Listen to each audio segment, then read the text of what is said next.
Nedeľný meal prep s Agát, rozpálený ako nikdy, je tu.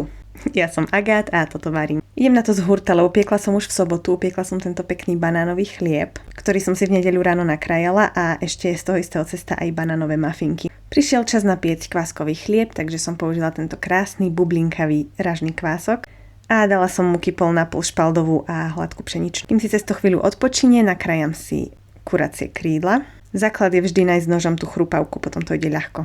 Na krídla si nachystám takúto jogurtovú marinádu, biely jogurt, soľ, cesnakový prášok, sladká paprika a dobre to pomiešam. Takto fajne pomiešané ochutené mäsko nechám odpočívať a môžeme sa vrátiť k tomu domieseniu cesta, ktoré už si trošku odpočinulo. Strašne u nás idú varené vajíčka v poslednom čase, takže tie varím každú chvíľu. A poďte si so mnou spraviť túto luxusnú pomarančovú omáčku. Pomaranče u nás doma jem iba ja a niekedy sa stane, že tak ostarnú. Už sa nedajú dobre ošúpať, takže som ich odšťavila a použila do tejto výbornej omáčky. Na oleji som opiekla cesnak a zázvor. Pridala som cukor, sojovú omáčku a pomarančovú šťavu. Zahustila som to troškou kukuričného škrobu a pridala som tieto drvené čili papričky. Omáčka sa pekne zahustila, ja som ju zliala do misky, budem ňou potom potierať tie upečené kuracie krídla. Už dlho mám chuť na šošovicový dál, už sme ho dlho nemali, takže idem navariť aj ten. Najprv som si pekne do myštičky nachystala všetky koreniny, potom som opiekla cibuľu, zatiaľ sa mi uvarili vajíčka, takže tie som vybrala, preložila som chlieb, kým sa cibuľa opeká do krásnej zlatistej farby. Cesto sa mi veľmi páči, je elastické.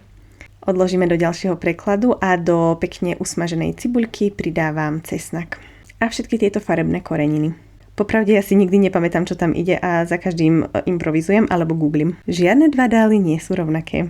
To sa pekne opieklo, aby tie koreniny vypustili všetky svoje chute a arómy. Pridala som do toho krajené paradajky, šošovicu posolila a nechala dusiť. Po zmeknutí som ešte pridala kokosové mlieko a hotovo.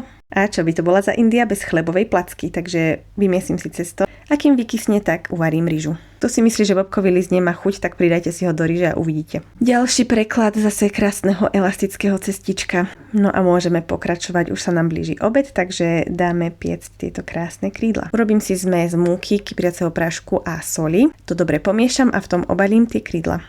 Potom som ich takto zľahka natrela olejom a dala som ich piecť do rúry. Kým sa kuriatka upečú, tak ja si urobím na panvici chlebové placky. Urobila som ich 8 a takéto už skoro dopečené krídla natriem tou sladkoslanou omáčkou, ona sa krásne skaramelizuje. Medzi tým sa mi z prechádzky vrátili moji pomocníci, takže mi nastrúhajú mrkvu na šalát. Pomedzi to ja už iba obraciam placky a nakladám. Všimli ste si možno, že som nevarila druhé hlavné jedlo, to pretože som si to tak naplánovala, že ho spravím cez týždeň.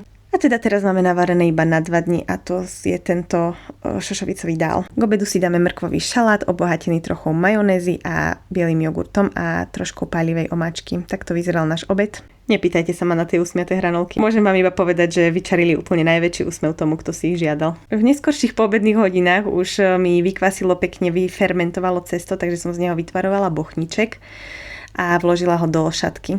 So špaldovou múkou je to také trochu lepkavejšie, ale nič to nemení na výsledku, takže tá práca je trochu babravejšia, ale chlebík krásny.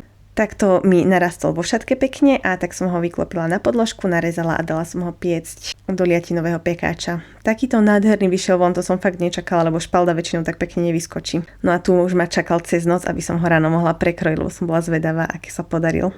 Podaril sa krásne, bol výborný. Toto bola moja nedeľa. Napíšte mi, čo ste varili vy a pripravte sa na budúci týždeň. Máte sa na čo tešiť. Ale o tom potom.